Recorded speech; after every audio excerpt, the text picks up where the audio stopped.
Halo guys, aku mau bikin tutorial bikin squishy dari tisu. Pertama kalian ambil 2 helai tisu, ini 1, ini 2. Ini yang kesatunya kalian taruh di sini. Lalu kalian tindih lagi ya. Yang kedua nih.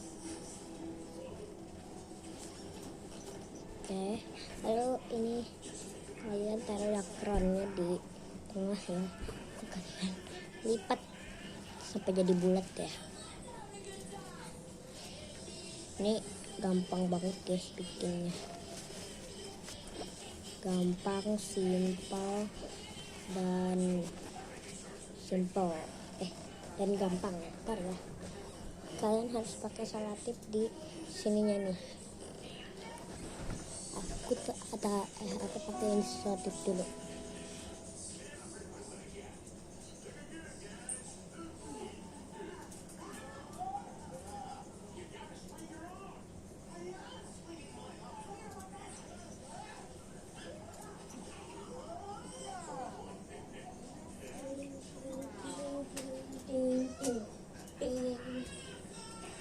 Oke, sudah jadi ya guys. Ini sudah jadi. Oke, selamat datang. Sampai jumpa di video lainnya. Bye bye.